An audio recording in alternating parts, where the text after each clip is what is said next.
الحمد لله رب العالمين والصلاة والسلام على سيد المرسلين أما بعد فأعوذ بالله من الشيطان الرجيم بسم الله الرحمن الرحيم السلام علیکم ورحمۃ اللہ وبرکاتہ۔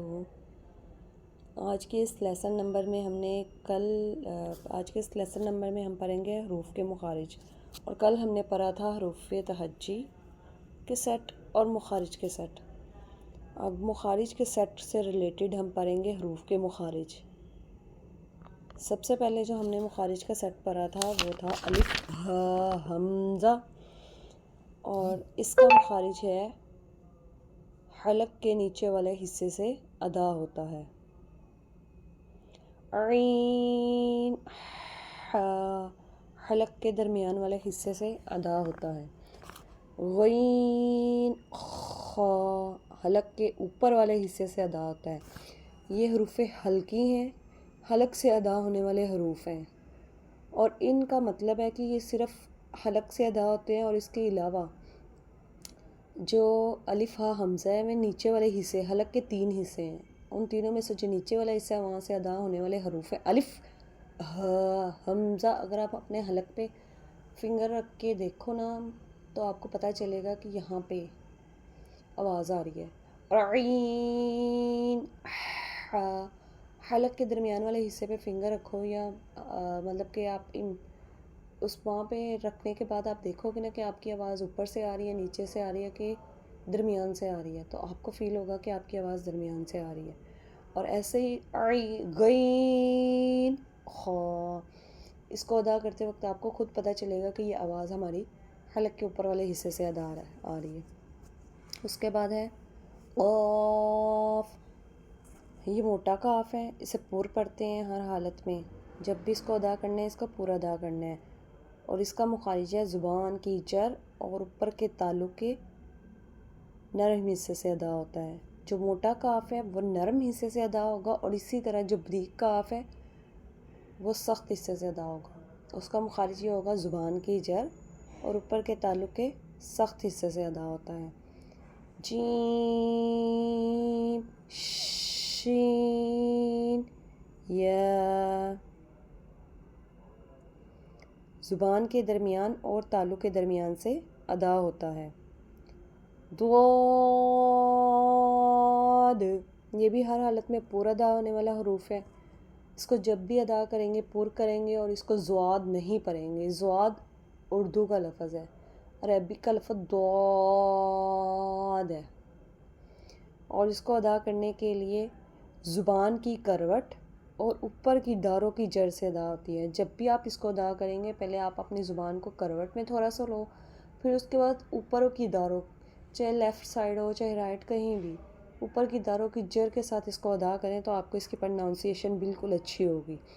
لام نون را، یہ تینوں ایک ہی حروف ہیں، اس کے مخارج یہاں پہ الگ الگ اور ڈیفیکلٹ دیے ہوئے ہیں، جو کہ میں آپ کو اس کا مخارج بتاتی ہوں، اور اس کو پروننسیشن کے حساب سے، مطلب کہ پڑھنے کے لحاظ سے جو آسان ہے آپ اس طریقے سے ادا کر کے دیکھنا، آپ کو واقعی پتہ چلے گا کہ یہ ویسے ادا ہو رہا ہے۔ زبان کا کنارہ اور دانتوں کی جڑ کے تعلقی جانب والے حصے سے ادا ہوتا ہے۔ یہ ہیں نون لام را، اس کا ہے زبان کا کنارہ اور دانتوں کی جڑ کے تعلق کی جانب والے حصے سے ادا ہوتا ہے۔ تا دال تو، زبان کی نوک اور اوپر کے دانتوں کی جڑ سے ادا ہوتا ہے۔ جب آپ اپنی زبان کی نوک کرو گے نا، بریک سے اس کو آگے سے نوک بناؤ گے اور اوپر کے دانتوں کی جڑ کے ساتھ لگاؤ گے تو یہ ادا ہوگا۔ اسی طرح سا ہے، زبان کا سرا، سا ذال ضا، یہ دونوں حروف نرمی سے، اور ضا موٹا ادا ہوگا، ذال بریک ادا ہوگا، اور سا بغیر سیٹی کے نرمی سے ادا ہوگا۔ اور ان کو تینوں کو ادا کرتے وقت زبان کا سرا اور اوپر کے دانتوں کے اندرونی کنارے سے ادا ہوتا ہے۔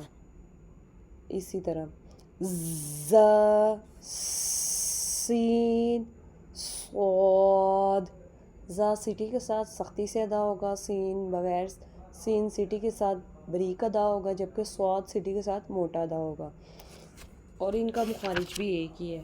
زبان کی نوک اور دونوں دانتوں کے اندرونی کنارے سے ادا ہوتا ہے۔ یہ آپ ادا کر کے دیکھو گے تو آپ کو پورا جیسے جیسے بتا رہی ہوں ویسے ویسے ان کی ادائیگی کر کے دیکھو کہ آپ کو پتہ چلے گا کہ یہ ادا ہونے کا طریقہ ان کا یہی ہے۔ فا اوپر کے دانتوں کے کنارے اور نیچے کے ہونٹوں کے تری والے حصے سے ادا ہوتا ہے۔ با دونوں ہونٹوں کے تر حصے سے ادا ہوتا ہے۔ میم دونوں ہونٹوں کے خشک حصے سے ادا ہوتا ہے۔ واو دونوں ہونٹوں کی گلائی سے ادا ہوتا ہے۔ اس کے علاوہ اس میں سے کوئی بھی حروف یا کچھ بھی آپ کو سمجھ نہیں آیا تو آپ مجھے کمنٹ سیکشن میں پوچھ سکتے ہیں، اور ساتھ ساتھ اس کے جو پچھلا ہے وہ بھی رپیٹ کر سکتے ہیں کہ اس میں اگر کوئی غلطی یا کچھ بھی ہے وہ بھی آپ پوچھ سکتے ہیں۔ اور نیکسٹ ملتے ہیں پھر نیکسٹ لیسن کے ساتھ اور اگلی ویڈیو کے ساتھ، اور دعا میں یاد رکھیے گا، خوش رہیں، آباد رہیں، اور بہت ساری خوشیاں اللہ تعالیٰ آپ کو عطا کرے۔ اللہ حافظ، السلام علیکم۔